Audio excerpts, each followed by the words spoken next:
before I turn it over to Elaine. So it's our distinct pleasure to have Elaine Froese join us today. Many of you will recognize her from her articles in Grain News and some of her consulting work and international speaking tour.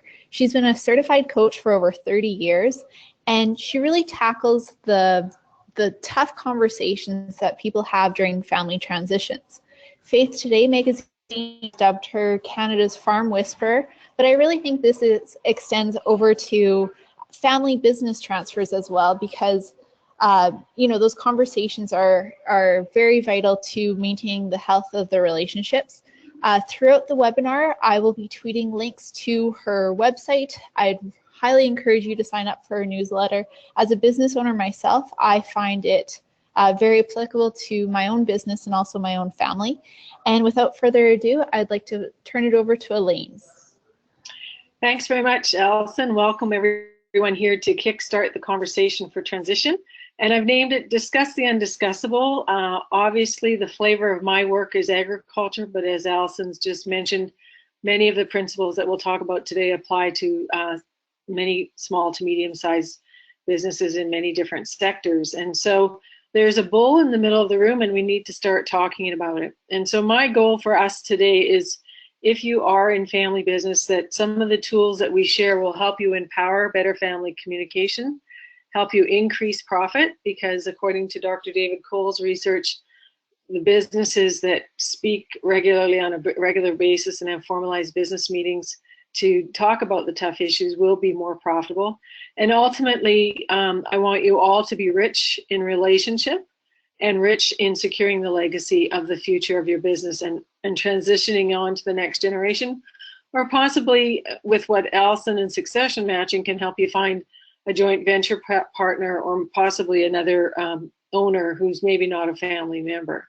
So this just gives you context where I'm coming from. This picture is not up to date. We have a gazillion more bins at our farm, but it shows the flatness of southwestern Manitoba where I live.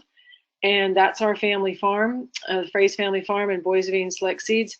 But on the bottom there, it says 70% of farmers are in need of transition now. And the succession statistics are pretty much the same for family businesses, that it's not a great thing to say that less than 15% of businesses of all kinds succeed on to the third generation. So we need to get some tools to make it better.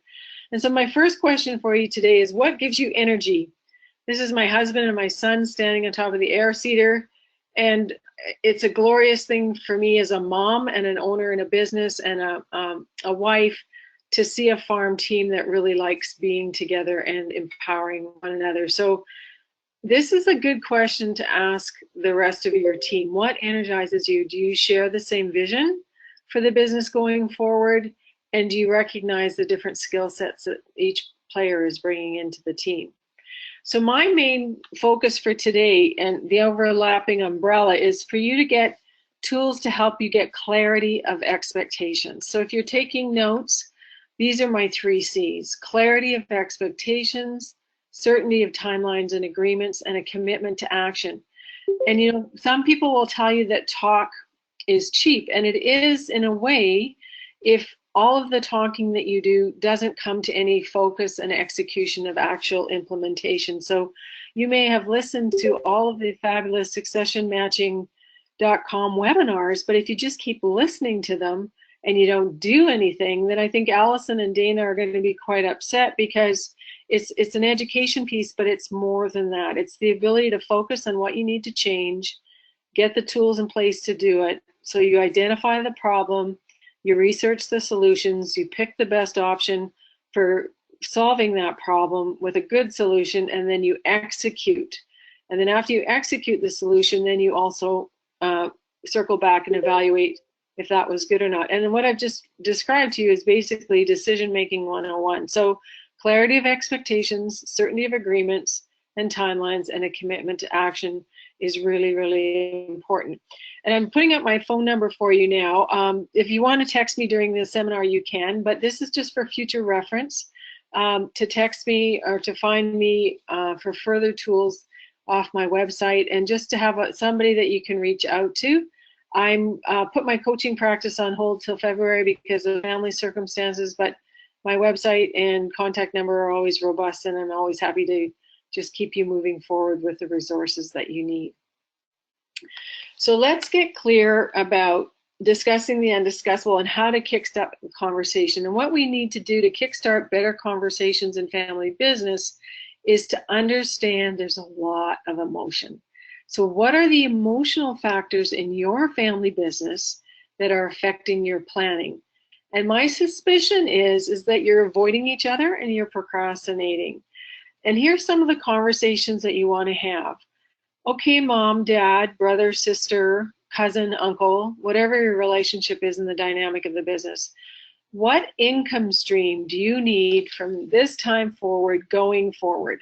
So if you're the founder, do you expect to get, say, $40,000 a year or $120,000 a year from your business income stream going forward? Because a lot of small business owners and farmers do not create what I call, or what Merle Good from Alberta calls, a personal wealth bubble.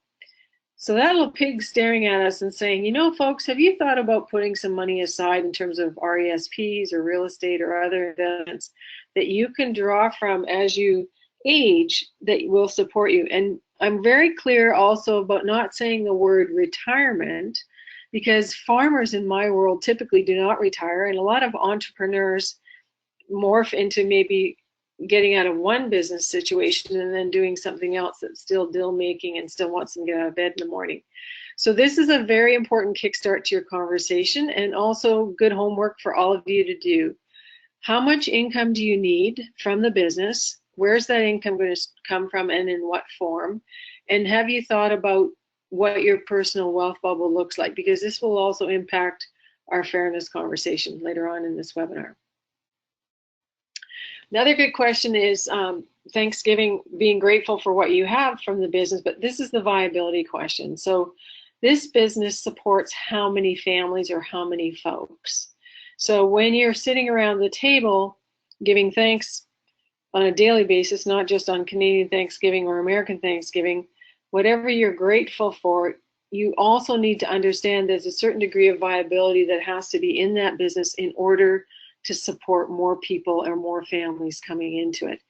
And where I would go for this information would be to a business consultant, to your lender who's really good at knowing the numbers, or perhaps most importantly your accountant, who can say, you know, based on what I've seen from cash flow projections and retained earnings and whatnot from this company, this is how many families you can expect to support unless you have an expansion option.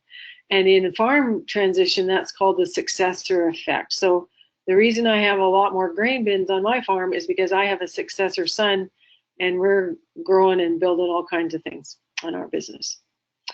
The other thing I want you to talk about is, do we all want the same thing? So do the founders agree as spouses with the same vision for the business? So mom might be in contraction or let's stay put mode, and dad might be, oh, no, there's some great deals. We don't want to lose these opportunities. And so let's just keep expanding. And so this is the vision question that you also have to think about is, does everybody want something that can align with a vision that drives the whole company forward? So our son last summer said, Dad, I think we have too much land, which is shocking for a young farmer to say. But the reason he said it is because we didn't have enough hours in the day to get everything done that we needed to do. And so we probably had a labor shortage or an efficiency problem. So you need to think about, what is it that everybody wants? And the vision is discussing the things that people are avoiding discussing, like the in-law factor possibly, the fact that the personal wealth bubble isn't as big as you hoped it would be, income, where people are going to live, what the timelines are, all those kind of things. And then you need to have a vision for, what does success look like to you? So for my son, success is having time to go hunting and fishing and his other hobbies, and also spend good time with his wife and his new baby. And success for my husband, same thing, is to have family time and time off every Sunday when we don't work, but also have some good boundaries. But then the fairness issue is, what do you do with, in our case, say a non-family, a non-business heir, such as our daughter? So fairness comes into the vision thing too. And that's where I want you to think about open-ended questions. what does fairness look like to you? And then a vision for resolving conflicts and nipping things in the bud and sharing the same core values. So a really fun exercise for you to do is to just ask me for my values word cloud, or get a list of values that you can find in a lot of different places, and circle your top 5 or 6 values and put them on post-it notes and put them on your kitchen wall or your dining room wall, and line up everybody's values as their group. So see which ones are the same and see which ones are different, because I value independence and the rest of my family values teamwork, which probably explains why I have a coaching consulting practice also beyond the farm. So vision is a really important thing to talk about. So why you need to initiate the conversations is love does not read minds. And you may be headed for a curve down the road that you're not expecting. And by the way, this is an actual field sign that I took a picture of when I was delivering meals out to my fields. And so my pictures of my signs aren't perfect because these are real signs off the roads in my countryside. Sharing your intent means people don't have to read your mind and they'll understand where you're coming from. So here's how it works. Intent is in your mind, which is why it's in the cloud. And I don't have a hot clue what you intend for the future of the business or what you're wanting unless you show me by your actions or you talk to me. And then it has an effect on me. So how this worked in our family is when I did my succession planning with my parents, who also had a farm, I was very clear that my intent was not to have any financial wealth from my parents, because their farm was in a pretty tight predicament, and the actions that they needed to take upon death was for shares to go to my farming brother. And the effect on me was I was totally fine with that because I had my own farm. So herein lies the interesting thing, is that if you're a family in business, you have to be clear about what your intent is and why you do, or why you're planning to do the things you want to do. The other thing I want you to think about is that you're not alone in this process, so it's okay to ask for help. So this is a shot from our harvest where we had some other friends from Switzerland who came by and helped us out, and Rafi, who's on the far right there, helped us out last year, and it was great having their help making things happen in our farm. But a lot of farm families who are in business, and a lot of small business owners, tire shops, painting companies, plumbers, electricians, somehow think they have to do it on their own, and you really don't. So it's also about building your team of advisors. Another heads up is to be able to listen well to each other, and that's why I like to use my Beanie Baby Bull as a talking stick, because that helps people share where they're coming from without being interrupted. And this is a shot of my backyard and sun going down in harvest time. And I love the talking chair concept, because 2 chairs are there for you to have face-to-face conversations. And please do not try to kickstart your conversation by emailing or texting, because the dimensions are not there for having a good, robust conversation. So try, after this webinar, one of the actionable goals I would like you to have is to look at your calendar in November, or whatever month you're listening this to, and a couple of weeks out, put an actual date on the calendar where you can even have just what I would call a discovery meeting to start listening to what everybody needs. Another powerful question is asking what if. What if Elaine Froese got her shop door painted? Because that's my shop door, and that's how ugly it looks right now. And it's in sore need of attention. But the Irish have an interesting saying called, every front door looks beautiful. So you're probably thinking, well, these other people I know did a really good succession plan, and I wonder what happened, and I wonder who they used. And that's a good thing, is to copy success and to ask your peers and your friends who they've used in their transition planning. But when you're having your family meetings, ask what if. So one of my what if questions with my in-laws was, what if Wes got killed? Elaine, what would you do? What would your parents want done with the farm? And at this point, I didn't own the farm. And they said, well, that's easy. We'd just take the farm back. And I was just like, no, I don't think so. So basically, I told them that if my husband was killed as a young mother with 2 children, and after being 11 years on the farm, I would just keep farming it and make an opportunity for the children as they got to be adults. So what are your what ifs? And this actually came really close to home for us just this month when my husband was in a very serious vehicle collision, and he's recovering at home, and we're very thankful he's alive. But what if your key person, like my husband, is knocked out of the business management system for 2 to 3 months with 11 broken ribs, which is exactly our scenario. So these kind of what if questions have kept us on our toes, and thankfully my son has power of attorney, and we put things in place to help us keep our business rolling along, which is what you want for your business too. So what if this happened? What if someone dies? What if someone's disabled? What are our plans? What if mom and dad don't want to let go of the bookkeeping before mom is 65 or before she's 75? And that's, to me, in my coaching practice, a really big deal, is some of those roles that people need to relinquish aren't being let go of soon enough.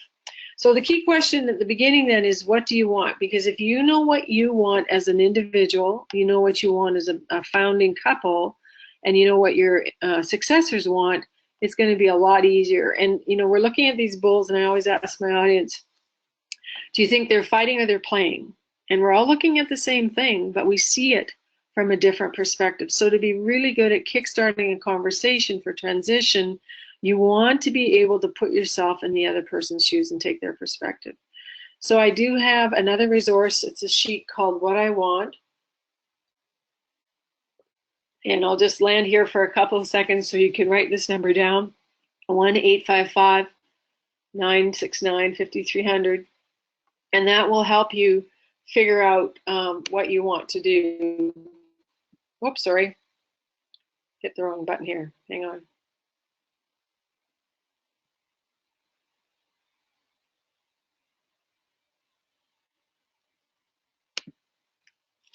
All right. So what do you want? That's really important to figure out. Another thing we need to talk about is debt servicing. And I just read an article recently that Canadian farm debt is going up because land values have not been keeping pace. We had the big bump in 2012, and people got used to getting a lot more debt than maybe they could be managing well. So debt servicing in your business is a really critical kickstart conversation. Does the next generation or the people that you're bringing in feel as comfortable as you do with the line of credit that you typically carry, and their current, intermediate, and long-term debt? So how much debt? And as a founder, how much are you willing to gift to the next generation, and how much are you expecting them to buy in? And I like to send young people, or the new entrepreneurs, or the people transitioning in, whether they're younger or older, out to a loan lending agency just to do some of their homework based on their personal net worth. How much debt can they service? And that's a lovely canola field you're looking at. For all of you non-farmers out there, we had an amazing harvest. So we are very thankful that we can service more debt with that income. And still in the financial vein, I mentioned before about being viable, the income stream, and the debt servicing. So here it is, all in one slide as a summary. And then my next question for this is do you, as a small business owner, have a financial planner? Because another conversation you need to have is, am I going to have enough money till I'm 102? And I know that I am, because I have a financial planning friend who's used me as a guinea pig for his software programs. And based on my income and saving patterns and resources, I'll be okay. But fear of financial failure is huge. It's an underlying factor. Whoops. And the other question is, what kind of skill set does the successor have? And is there a passion from the successor to manage risk in terms of being organized, being efficient, having all kinds of risk mitigation strategies in place, like insurance, good legal documents like your wills, your power of attorney, all those kinds of things. So you can see that this conversation is getting really complicated because there's so many layers of things that you need to talk about. So that's why it's important to do it one step at a time and have deadlines for the different pieces. So first of all, say for the estate part that ties into your succession plan, making a date with a lawyer to make sure your will is up to date, or you have a will, and you know who your executors are, your guardians of your children, and the power of attorney. And if you don't have a will at all, at least get something now, and then you can tweak it later. But something is better than nothing. So deadlines make people think. And then the timelines for labor, transfer of labor, management, and income and ownership can be put into different phases. So perhaps you want to do some testing and some learning plans of your successor first. Then you want to put a committal date in and a date of when you'll establish a transition of ownership. And ownership doesn't have to happen all in one piece. It may happen over a range of time with different share structures, or it may happen with a successor. In our case, our son has his own corporation that is parallel to ours, but we're in the process of bringing it all into one umbrella. So this isn't something that is like Roundup where it happens in 10 days and you've got an effect. You need to put timelines in place. And timelines also create certainty for people, and certainty helps them figure stuff out. Another kickstarting conversation that this is the one I use for farm families, obviously. I say, what does fairness look like? A farm is not a piece of pie. So if you have a successful, profitable business, you probably have a critical mass of assets that you need to keep together to keep that business rock and rolling. So you can't chop it up like a piece of pie. What you will have to have a conversation about, however, is what people's money scripts are. Because in my case with my parents, initially I was not in the will and I was not given any money. I was given money about 2 years after my mother died. But money to me does not equal love. But for some of my families, it does. If you really love me, you'd give me the same amount of money as my farming brother. Well, my farming brother needed the shares to keep his farm intact so that he would actually have a business. And I'm working with very interesting families in my coaching practice where somehow the siblings who left and had their other businesses kick-started by the parents are now circling back to the wagons to grandma and saying, well, we want more, we want more.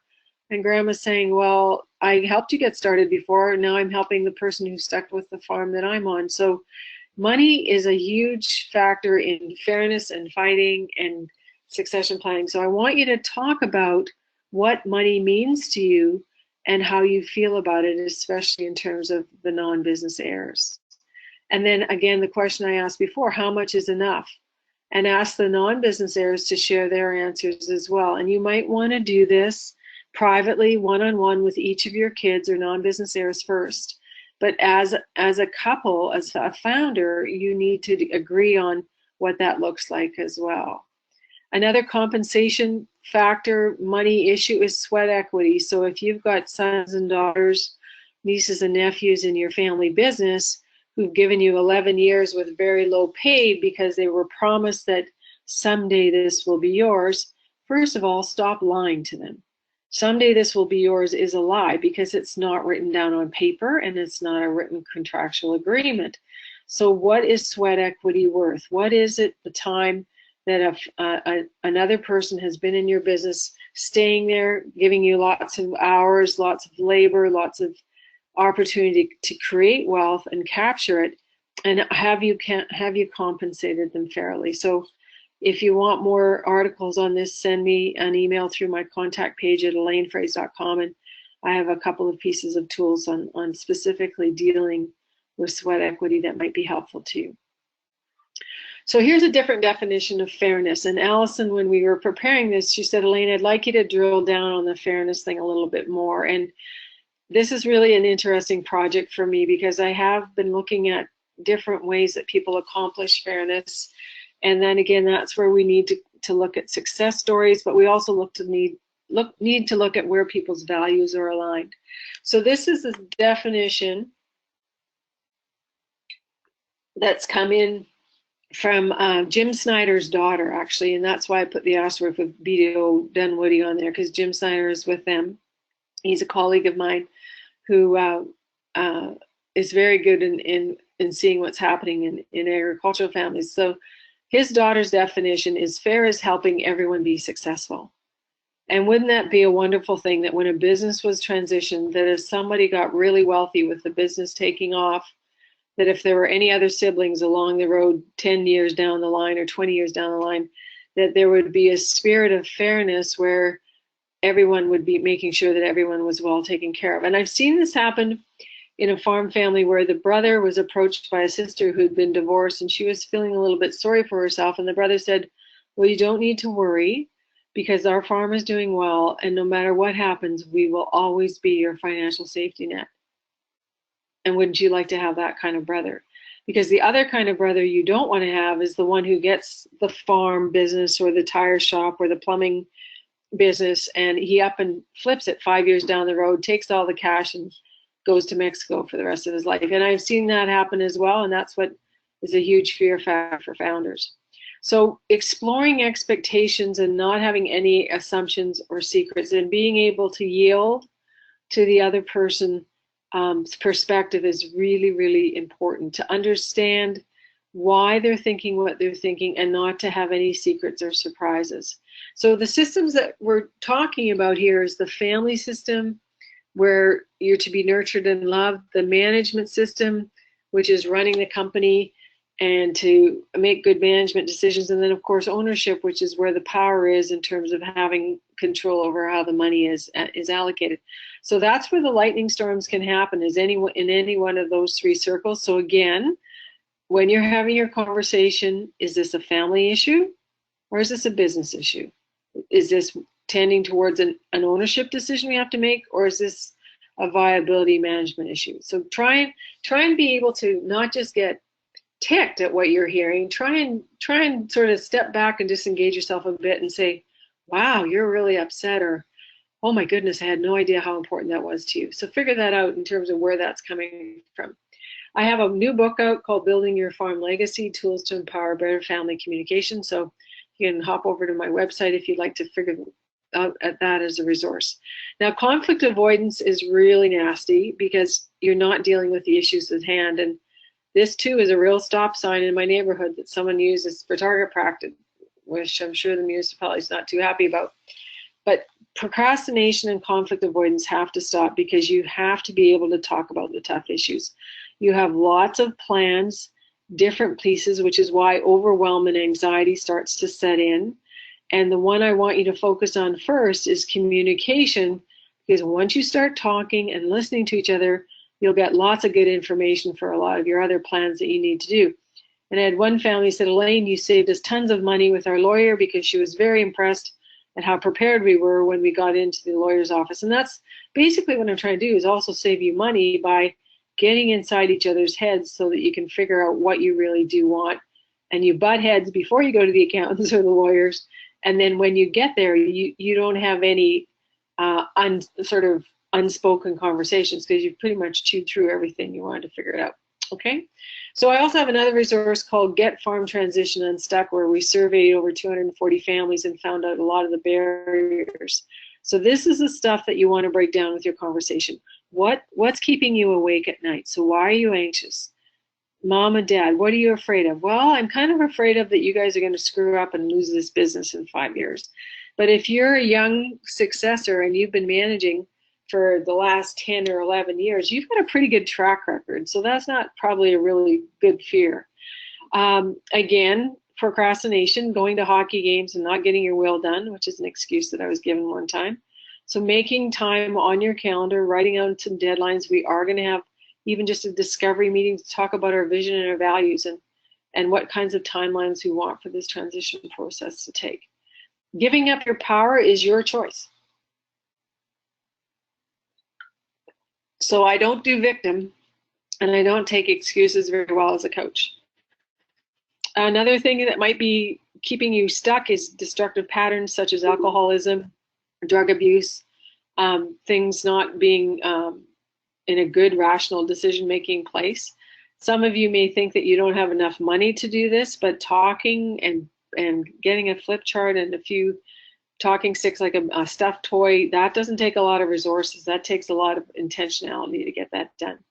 And some of you are very proud and you don't want other people to know your dirty laundry, or they don't want people to know about you, but your accountant knows about you. And so start with people that you know and trust, and start to be vulnerable, because once you're transparent with your finances, you can make a lot of amazing decisions knowing what other people's goals and values are according to that transparency. And then I've also put down here mental illness, because this affects 1 in 5 Canadians, and I'm definitely no stranger to this. I'm a postpartum depression survivor and have had lots of mental health issues in my own family of origin. So I just really want to encourage you that if there's a physical reason why you're not having these conversations, to take care of yourself physically and mentally and emotionally first, so that you're coming from a good place to make good decisions.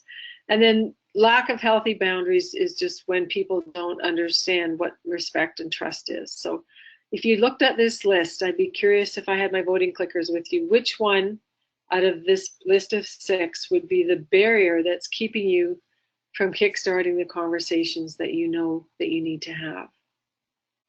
And I'm also very familiar with barbed wire fences because I grew up on a cattle farm, so I've had my tangles with those too. So let's get back to clarity of expectations, certainty of timelines and agreements, and a commitment to action. What needs to end is the high anxiety of not knowing, and that's the neutral zone, the place of what I call the pain of not knowing. So what you need to begin are conversations to start exploring, what do people want? And there's different family business transitions. The founders could be grandparents. The founders could also be owners. There's a successor in there, and they may be children, or the successors may be a joint venture partner that's going to become the successor. And that's being written up more and more in farm magazines as well. And then there's also the dynamic of, when are your children going to grow up? And some research says that, you know, a male brain isn't really fully mature till it's 23 or 24. And some of you are thinking, well, maybe a little bit longer. And not just to pick on guys, but it's just the fact of, when will you know that your successor or children have the skills that they require to run a business well? And so this is not an overnight thing. This is a journey. The other thing you need to think about is where the resistance is coming from when you try and make plans. So is it coming from intellectual misunderstanding in the head, not knowing, I don't understand? Is it coming from the heart, which is the emotional piece around, this doesn't feel good and how can I trust you? And then maybe the gut part is again that trusting place of, I'm not sure that this is going to work out. So head is, I don't understand. Heart is, it doesn't feel right. And the gut resistance is, I don't trust you. So again, this is another tool that you can use in asking questions and saying, is this a head thing? Like, do you really understand what a buy-sell agreement is going to do for our company? Or is this a heart thing? Like, man, Mom, don't you want to go and enjoy your grandchildren? Like, you've been doing the books like for 25, 30 years. Isn't it time that somebody else does the bookkeeping in our business? And then there's the gut thing about, well, you know, if I give this guy shares now and he has the majority of shares, what happens if he just flips the company 5 years from now? Well, that's not going to happen if you've had conversations about what the expectations for the vision of the business is. So those are 3 really key things to look at when you're listening to what the other person's saying and finding that you're getting stuck with resistance. Another piece that's helpful is what age you're at. And these are all the different things of what the different ages and stages need. So in the 20s, they need independence. In the 30s, success and mastery. But if you're 40 years old and you still don't own anything, you're not a happy camper. Because you want to be taking charge of your equity, and you probably got a spouse with children, a few mortgages to pay, and you're tired of always being the employee and not being an owner. 50-year-olds typically want to move towards more quality of living. 60-year-olds are thinking about legacy and maybe starting over in maybe a more employee type relationship or working when they want to work. 70s should be mentoring. I know a lot of very active 80-year-olds who are still doing amazing things, but can also be a blessing. And again, this is where the transition conversation for the founders as they age is, what does a good day look like to you in this business? And so there's another curiosity is, if they are not going to retire and they hate that word, that's fine. Then you want to ask, what does the good day look like to you and what role would be valuable to you? And I have an uncle, my husband's uncle in Abbotsford, BC is 91 years old, and he finally sold his business this year, Allison, and he's 90. So he finally handed it all over, but I don't think he handed it over to his son, because guess what? His son is like in his mid-60s, so he's retiring. And I'm laughing a bit because sometimes it takes a while for that to happen. So if you're not on that wagon in the timeline that goes into the 90s, then you better have some different timelines in place. So what you want to be communicating is what are everybody's perspectives and how are they different? Different is not wrong, it's just different. You want to be respectful, and you want to have an evolution of thoughts, not a revolution of thoughts. And that was a comment I heard from a young man named Scott down in Minnesota one day when he was talking about how millennials like to speak differently than the older generations. And we could all do well to listen more. And I know that I love pork, and I have the pigs on this slide, and it just makes me think of the manure and stinking thinking, which is a term that I've heard often. And so I want you to get rid of stinking thinking, and I want you to look for the good and come from a perspective of positivity and have a mindset of choosing to be positive so that you can come out with the outcomes that you want. And here are some of the undiscussables that you're going to need to look at. Income streams, debt servicing, exit timelines, if there are any exiting going on, and if not, then a change in role and purpose and responsibilities. What the fairness issue or the gifts are going to be to the non-business heirs. How you're mitigating against divorce, and if you have a policy for prenups or marriage contracts. But my fear of divorce thing is more around, are you even paying attention to the marriages represented in the business already, and do they have a strong foundation? And are you working too hard, and are you having enough time for family and for fun? And then another thing is to have a conflict resolution strategy. So you have a lot of work to do, and sweat equity is one of the things that you're going to look at compensating, and so you can reach out for some tools on that.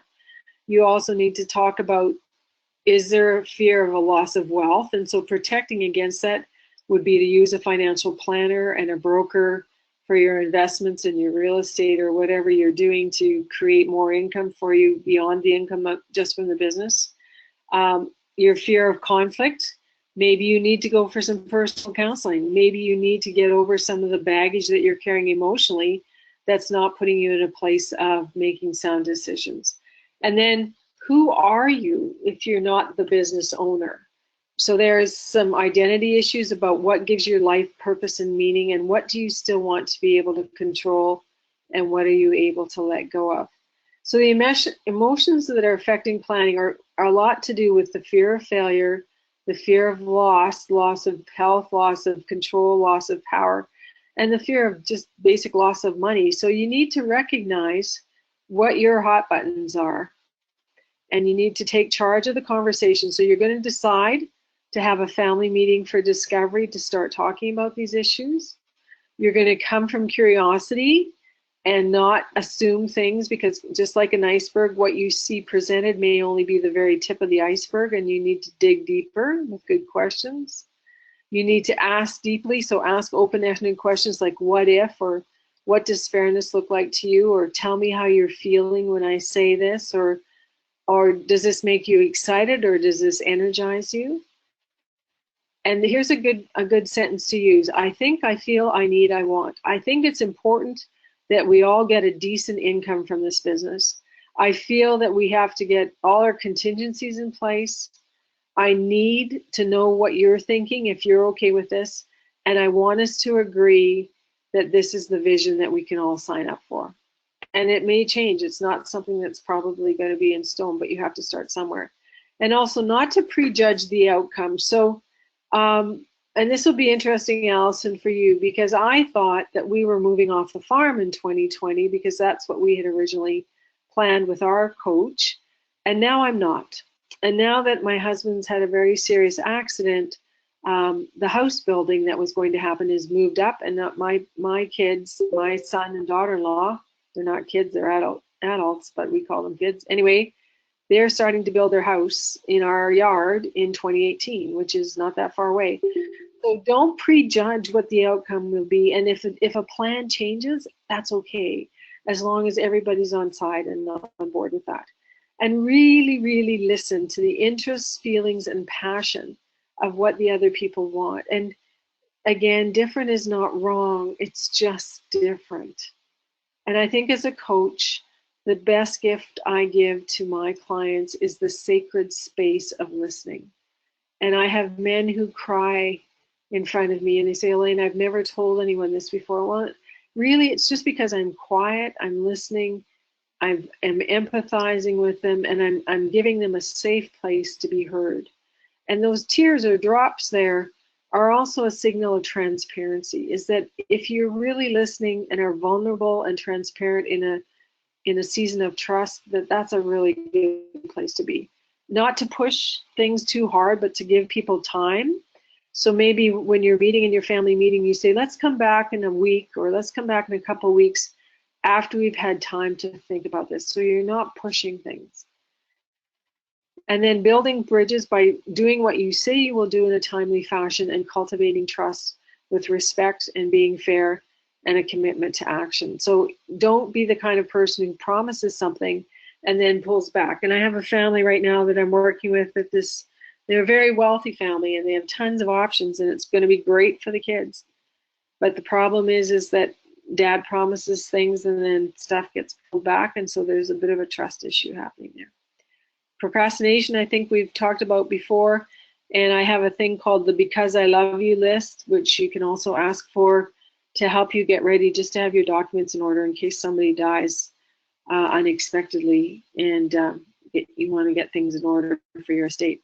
So letting go of control and pride and stubbornness was one of the big barriers that a business coach of mine, Tom Hoover, found as one of the key factors in succession planning going off the rails, is the ability not to let go of pride and stubbornness and control.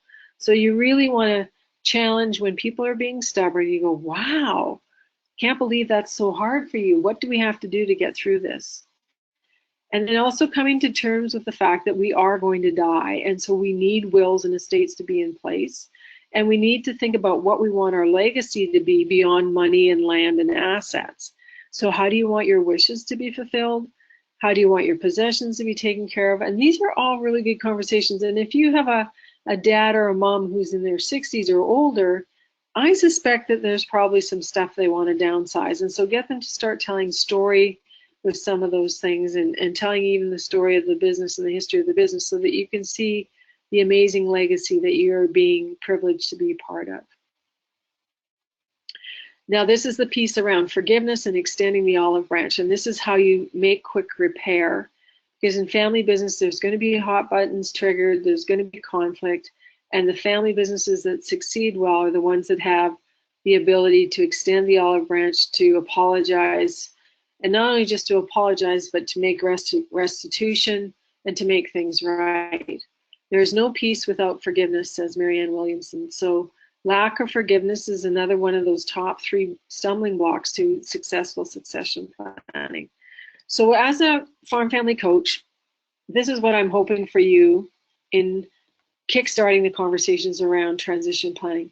Seeking first to understand where the other person is coming from. How old are they? Are they tired? Have they ever had any fun? What is it that they truly want? Why do they want that? So understanding where they're coming from.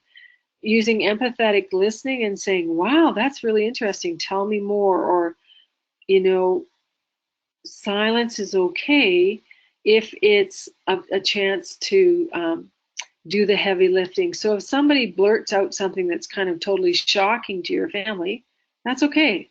Just sit with it. Just let it sit and then go on. But silence is not okay when it's used for manipulation or cutting people off or disconnection. So silence, according to the folks that wrote Crucial Conversations, is actually a form of violence if people just shut down and don't tell you what they're thinking. So I will not work with people who won't speak with me. And I fire them. I just say, well, nice to meet you, but you're not the kind of person that's going to have any benefit from my work with you, because I can't work with people who don't share with what's going on in their heads.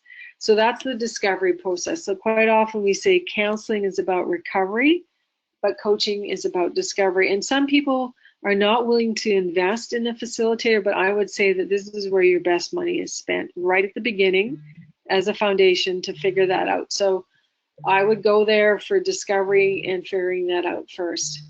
Giving and receiving feedback so that you're clear. Remember the slide that I had on intent, action, effect. And when you give and receive feedback, then you can keep everybody in the loop and you can know what effect your comments are having on other people.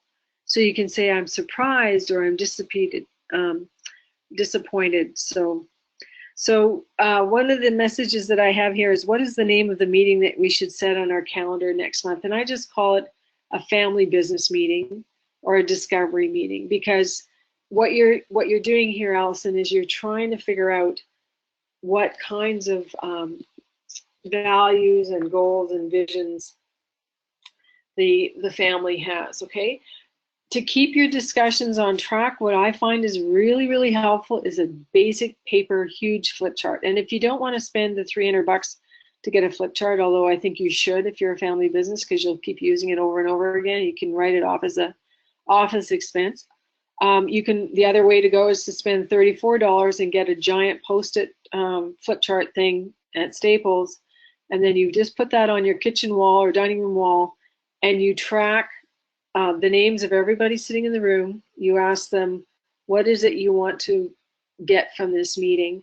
And then you just put it on the board, and then you start talking about those things, and you keep drilling down for 2 hours. And then in the third hour, you just start developing an action steps. Okay, based on the 2 hours that we sort of spilled our guts for the last 2 hours talking about all these things that we need to make decisions on, what are our next steps? What makes the most sense? And I think 3 hours is max for that kind of meeting. And the Post-it notes, then what you do before you all go away is you take out your smartphones and you take pictures of all the notes, so you have them in your phone.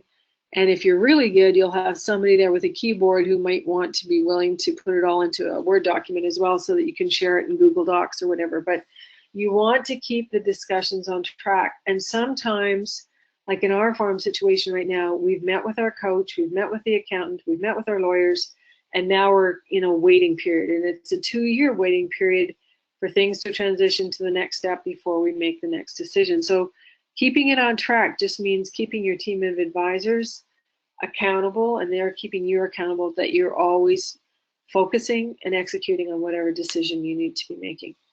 And then the last part here is to paraphrase and say, what I hear you saying is, or tell me if I'm wrong, or did I get this right? And then in a few sentences, you summarize what you heard the other person saying.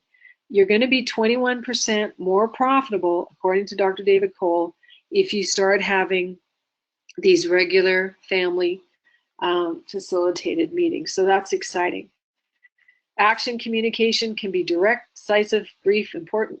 And I have this on my webpage. So if you go to elainefroese.com, you can have this. Now, I just realized that we're past the 45-minute mark. So I'm going to keep going for the next 5 minutes, and I'll wrap up at the top of the hour. But if you have to go, thank you for joining us. But this communication piece around action, process, people who like to have things 1, 2, 3, logical, people like me who like to talk about your relationships first before we dive into business, and then people like my son who have lots of amazingly new innovations for business.